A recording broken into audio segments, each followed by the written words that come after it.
আর গত কয়েকদিন ধরে তো আমরা দেখছি, বারবার প্রমাণও পাচ্ছি, চীনের দয়াতেই পাকিস্তান চলছে।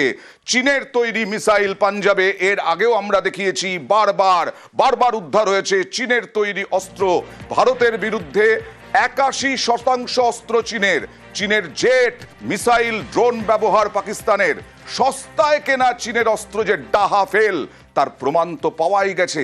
আবার চলে যাব নিউজ রুমে অতনুর কাছে। অতনু, একটা বিষয় ভীষণভাবে স্পষ্ট, তা হলো চীন যে অস্ত্রগুলো পাকিস্তানকে বেচেছে সেই অস্ত্রগুলো ভারতের ইন্ডিজিনিয়াস মানে ভারতের দেশীয় প্রযুক্তিতে বানানো সিস্টেম, সেই সিস্টেমকেই ভাঙতে পারেনি।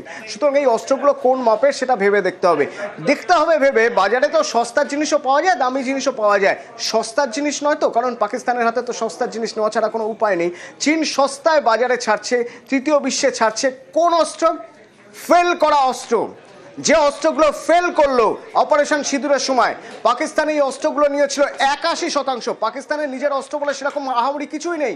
81% সমরাস্ত্র, মানে এয়ার ডিফেন্স সিস্টেম থেকে শুরু করে সবই চীনের, এবং সেগুলো সব ব্যর্থ হলো। এবার এই ব্যর্থ হওয়া মাল শুধুমাত্র যে পাকিস্তানে বেচা হয়েছে তা তো নয়।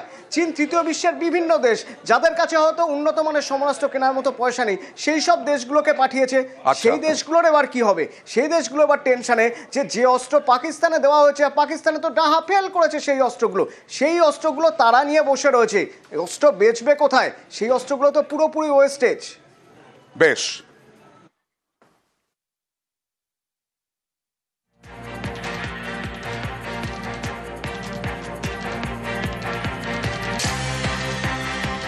তাড়াতাড়ি সিন্ধু জল চুক্তি স্থগিত হয়েছে। সিন্ধু জল চুক্তি স্থগিত শুধু নয়, সিন্ধুর জল, বিভিন্ন চেনাব, ঝিলামের জল না পাওয়াতে পাকিস্তান ক্ষেপে উঠেছে। আর আরো চাপ বাড়াচ্ছে ভারত। ঝিলাম চেনাবের ওপর আরো বাঁধ তৈরির ভাবনা। কোথায় কোথায় বাঁধ তৈরি হলে বাড়ানো যাবে চাপ। উড়ির আরুসায় ঘুরে দেখলেন নিউজ 18 প্রতিনিধি। मैं इस वक्त दलांजा एरिया में हूं।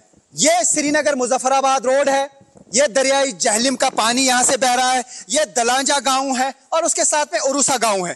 यहां से सिर्फ 3 किलोमीटर दूर है कमान पोस्ट, यानी भारत के एलओसी के साइड से जहलिम यहां से सिर्फ 3 किलोमीटर की दूरी तक जाता है। उसके बाद लाइन ऑफ कंट्रोल के उस पार जाता है, फिर आगे पाकिस्तान के इलाकों में चला जाता है। और ये आप देख सकते हैं किस तरीके के दर्रे हैं।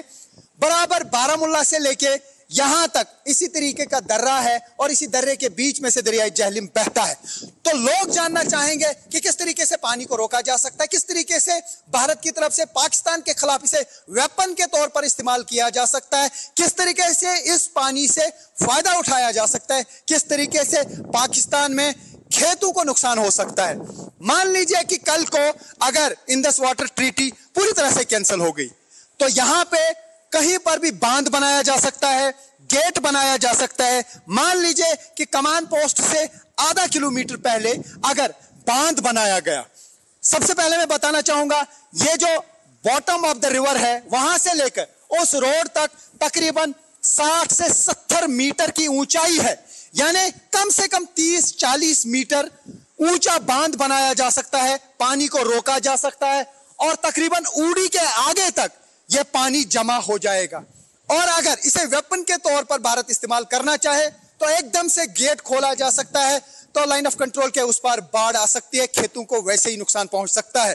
लेकिन अगर इस पानी को, जब पानी का बहाव कम होता है, इस पानी को रोका गया तो कई दिनों तक लाइन ऑफ कंट्रोल के उस पार पानी नहीं जाएगा, खेत सूख सकते हैं और जितने भी बिजली प्रोजेक्ट्स लाइन ऑफ कंट्रोल के उस पार हैं उनमें बिजली की जनरेशन 0 पे आ जाएगी। यहां पर इस पानी को एक तो वेपन के तौर पर इस्तेमाल किया जा सकता है पाकिस्तान के खिलाफ, और दूसरा यहां पर बिजली की पैदावार बहुत ज्यादा बढ़ सकती है। यही वजह है कि पाकिस्तान की तरफ से लगातार धमकियां दी जा रही हैं, लगातार कहा जा रहा है कि अगर पानी रोका गया तो वो युद्ध करने के लिए भी तैयार हो जाएंगे। यह पानी कभी भी वेपन बन सकता है पाकिस्तान के खिलाफ।